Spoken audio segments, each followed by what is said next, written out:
சற்று முன் கிடைக்கப்பெற்ற மிக மிக முக்கியமான செய்தி ஒன்று வெளியாகியிருக்கு. அந்தர்பல்ட்டி அடித்த செந்தில் பாலாஜி. ஸ்டாலின் அதிர்ச்சி. முன்னாள் அமைச்சர் செந்தில் பாலாஜி மற்றும் திமுக தலைமையிலேயே கருத்து வேறுபாடு எழுந்திருக்கிற நிலையில் அவர் சோகத்தில் இருப்பதா தெரிய வந்திருக்கு. இதனிடையே சமயம் பார்த்து செந்தில் பாலாஜியை மீண்டும் அதிமுக பக்கம் கொண்டு வந்து எஸ்பி வேலுமணிக்கு செக் வைக்க எடப்பாடி பழனிசாமி முயற்சித்து வருவதும் தெரிய வந்திருக்கு. சட்டசபை தேர்தலில் திமுக தோல்வியடைந்த பின் முன்னாள் அமைச்சர் செந்தில் பாலாஜி கட்டுப்பட்டு வருகிறார். ஏற்கனவே இருக்கும் டாஸ்மாக் வழக்கு, எம்எல்ஏக்களிடம் குதிரை பேரத்தில் ஈடுபட்டதாக புதிய வழக்கு, லஞ்ச ஒழிப்புத்துறை சோதனை என்று செந்தில் பாலாஜி கைது செய்ய வேண்டும் என்பதில் முதல்வர் விஜய் தீவிரமாக இருக்கார். ஆனாலும் செந்தில் பாலாஜி நீதிமன்றம் மூலமாக முன்ஜாமீன் பெற்று விசாரணைக்கு சென்று வருகிறார். செந்தில் பாலாஜி மீது பிடி இறுகி இருப்பதனால சட்டசபையிலும் கூட அமைதியாகவே இருக்கிறார். இதனிடையே செந்தில் பாலாஜியை திமுக தலைமை கைவிட்டு விட்டதா பேச்சுகள் இருந்திருக்கு. ஏனென்றால் செந்தில் பாலாஜி தொடர்புடைய இடங்களில் லஞ்ச ஒழிப்புத்துறை சோதனையில் ஈடுபட்டிருக்காங்க. அப்போது திமுக தலைவர் ஸ்டாலினிடம் இருந்து அவருக்கு ஆதரவாக ஒரு பதிவு கூட வெளிவரலை. ஆனால் முன்னாள் அமைச்சர் ஏவாவேலு வீட்டில் சோதனை நடந்தபோது விரைவாகவே ஸ்டாலின் கண்டனம் பதிவிட்டிருந்தார். இதனால் செந்தில் பாலாஜிக்கு வழக்கறிஞர் அணி மூலமாக சட்டப்பூர்வமாக உதவிகளை மட்டும் திமுக செய்து வருவது தெரிய வந்திருக்கு. இதனால் செந்தில் பாலாஜியும் அதிருப்தியில் இருக்கார். ஸ்டாலின் மட்டுமில்லாமல் உதயநிதி ஸ்டாலின், சபரீசன் போன்றவர்களுக்கும் செந்தில் பாலாஜியிடம் சரிவர பேசுவதில்லை என்று சொல்லப்படுது. இந்நிலையில் நேரம் பார்த்து எடப்பாடி பழனிசாமியிடம் இருந்து செந்தில் பாலாஜிக்கு அழைப்பு வந்திருக்கிறதா தகவல் கிடைச்சிருக்கு. ஏனென்றால் கொங்கு மண்டலத்தில் எஸ்பி வேலுமணி மற்றும் எம்ஆர் விஜயபாஸ்கர் இருவருமே எதிராக நிற்கின்றாங்க. இப்படியான சூழலில் செந்தில் பாலாஜியை அதிமுகவுக்குள்ளே கொண்டு வந்து எஸ்பி வேலுமணியை கவிற்றி விடலாம் என்ற திட்டத்தில் எடப்பாடி பழனிசாமி இருப்பதாக சொல்லப்படுது. பாஜகவுடனான கூட்டணியில் அதிமுக இருப்பதால் வழக்குகளும் சுமூக தீர்வை எட்டிவிடும். இதனால் செந்தில் பாலாஜியின் முடிவு என்னவாக இருக்கும் என்று எதிர்பார்ப்பு இருந்திருக்கு. குதிரை பேர வழக்கில் திமுக தனக்கு எந்த உதவியும் செய்யவில்லை என்பதால் சென்னையில் இருந்தாலும் முன்னாள் முதல்வர் ஸ்டாலின், உதயநிதி ஸ்டாலின் ஆகியோரை செந்தில் பாலாஜி சந்திப்பது இல்லை என்ற தகவல் பரவி வருது. அதிமுகவில் பயணித்து வந்த செந்தில் பாலாஜி சசிகலா குடும்பத்தினருடன் ஏற்பட்ட பழக்கத்தால் முன்னாள் முதல்வர் ஜெயலலிதாவுக்கு அறிமுகமானார். அவரது ஆட்சியில் மிகப்பெரிய துறையான போக்குவரத்து துறை அவருக்கு வழங்கப்பட்டது. போக்குவரத்து துறையில் வேலை வாங்கி தருவதாக கூறி செந்தில் பாலாஜி பண மோசடி செய்ததா அவர் மீது அமலாக்கத்துறையில் வழக்கு இருக்குது. இது தொடர்பாக எதிர்க்கட்சி தலைவராக இருந்த ஸ்டாலின், எடப்பாடி பழனிசாமி ஆட்சியின் போது செந்தில் பாலாஜி மீது புகார் அளித்திருந்தார்.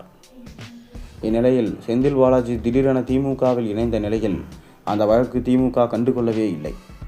இதை அதிமுக, பாஜக, நாதக உள்ளிட்ட கட்சிகள் கண்டித்திருந்தாங்க. திமுகவில் இணைந்த செந்தில் பாலாஜி திமுகவில் இணைந்த பிறகு கடந்த 2021 ஆண்டு நடந்த சட்டசபை தேர்தலில் திமுக ஆட்சியை பிடித்த போது செந்தில் பாலாஜி அமைச்சர் பதவி கொடுக்கப்பட்டது. இந்த நிலையில் அமலாக்கத்துறை வழக்கும் செந்தில் பாலாஜியை துரத்தி ஓராண்டுக்கு மேல் அவர் சிறையில் இருக்க வச்சது. இதையடுத்து அவரது இலாக்கா பறிக்கப்பட்டு அமைச்சர் பதவி இல்லாமல் இருந்து வந்தார். ஜாமீன் கிடைத்து வெளியே வந்த அடுத்த நாளே அவர் அமைச்சரவையில் இணைக்கப்பட்டார். அந்த அளவுக்கு திமுகவுக்கு நெருக்கமானார். தற்போது ஆட்சி மாற்றம் ஏற்பட்டிருக்கிற நிலையில் காலை சுற்றிய பாம்பு கடிக்காமல் விடாது என்பதை போல டாஸ்மாக் மதுபான கொள்முதல் முறைகேடு, தாவேகா ஆட்சியை கவிக்க குதிரை பேர வழக்கு என அடுத்தடுத்து செந்தில் பாலாஜியின் தலைக்கு மேல் கத்தி தொங்குகிறது. இந்த நிலையில்தான் திமுகவுக்கும் செந்தில் பாலாஜிக்கும் விரிசல் ஏற்பட்டிருக்கிறதா சொல்லப்படுது. அவர் சென்னையில் இருந்தாலும் மு.க. ஸ்டாலினையோ உதயநிதியோ சந்திப்பதே இல்லை.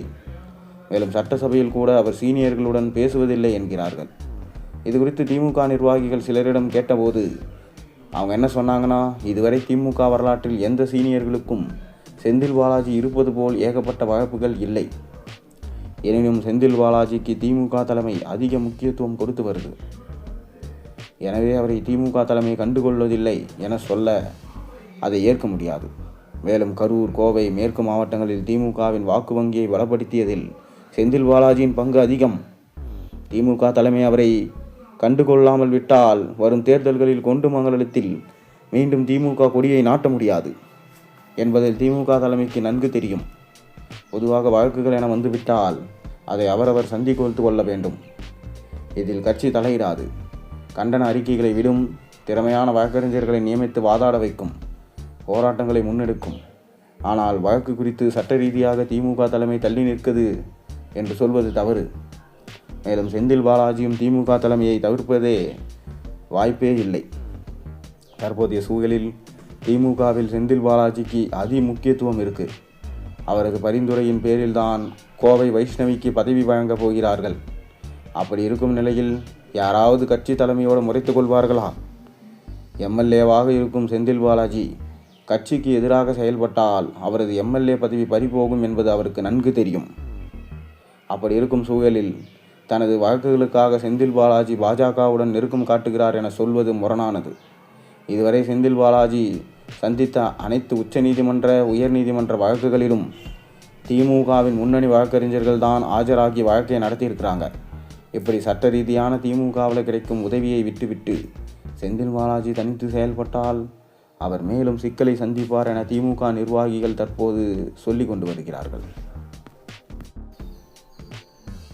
மேலும் செந்தில் பாலாஜியின் நெருங்கிய தொடர்பில் இருந்ததாக சொல்லப்படும் ரதேஷ், கார்த்திக், ரமேஷ் உள்ளிட்டோர் மீது வழக்கு பதிவு செஞ்சுருந்தாங்க. இந்த வழக்கில் மதுபான உற்பத்தி ஆலைகள், சரக்கு உரிமம் பெற்ற நிறுவனங்கள், பாட்டில் நிறுவனங்கள் மற்றும் அடையாளம் தெரியாத டாஸ்மார்க் ஊழியர்களும் சேர்க்கப்பட்டிருக்காங்க. இந்த விவகாரத்தில் ஆதாரங்களை சேகரிக்கும் முயற்சியாக தமிழகம் முழுவதும் 45 இடங்களில் லஞ்ச ஒழிப்புத்துறை அதிகாரிகள் ரெய்டு நடத்தினாங்க. இதில் முக்கிய ஆவணங்கள் மற்றும் மின்னணு ஆதாரங்கள் சிக்கியது. அதன் அடிப்படையில் இந்த வழக்கில் கரூரை சேர்ந்த கார்த்திக், ரமேஷ் உள்ளிட்ட 3 பேர் கைது செய்யப்பட்டாங்க. இந்த வழக்கில் செந்தில் பாலாஜி முன்ஜாமீன் பெற்றிருக்காரு. இந்த வழக்கு தொடர்புடைய ரத்தேஷ் ராஜாவை போலீஸார் தேடி வராங்க. அவர் வெளிநாடு தப்பி சென்றிருக்கலாம் என்று போலீஸார் இதையடுத்து அனைத்து விமான நிலையங்களுக்கும் லுக் அவுட் நோட்டீஸை லஞ்ச ஒழிப்புத்துறை போலீஸார் வழங்கியிருக்கிறாங்க. எனினும் இந்த புகாரை செந்தில் பாலாஜி உள்ளிட்ட குற்றம் சாட்டப்பட்டவர்களாக மறுத்திருக்கிறாங்க. அதனால் தொடர்ந்து செந்தில் பாலாஜிக்கு இதன் மூலம் ஆபத்து ஏற்படும் என செந்தில் பாலாஜி யோசிச்சிருக்காராம். இதனால தான் பாஜக இல்லை அதிமுகவுக்கு மீண்டும் சென்று விடலாமா, இல்லையென்றால் தாவேகா பக்கம் சென்று விட்டால் இந்த விஷயம் ஆஃப் ஆகிவிடும். அதனால் கூடிய விரைவில் ஏதாவது ஒரு கட்சிக்கு மாறிவிடலாம். மேலும் ஸ்டாலின் அவர்கள் மட்டுமே தன்னை பற்றி எப்பாவது பேசுகிறார். உதயநிதியோ அல்லது கட்சியில் உள்ள மூத்த எம்எல்ஏக்களோ தன்னை பற்றி கண்டுகொள்வதே இல்லை என செந்தில் பாலாஜி மிகவும் வருத்தமாக இருப்பதாக சொல்லப்படுகிறது. மேலும் கரூரில் அவ்வளோ பெரிய அசம்பாவிதம் நடந்ததுக்கு செந்தில் பாலாஜி தான் என விஜய் நினைக்கிறாராம். அதனால் தான் செந்தில் பாலாஜி எப்படியாவது கைது செய்து சிறையில் அடைத்து விட வேண்டும் என மும்முரமாக அவர் மீது இருக்கும் வழக்குகளை தோண்டி எடுத்து கொண்டிருக்கிறார் விஜய். ஏதாவது ஒரு ஆதாரம் சிக்கினால் கூட அவரை கைது செய்து சிறையில் அடைத்து விடலாம் என விஜய் ஒவ்வொரு நாளும் ஆதாரங்களை சேகரித்து வருகிறார்.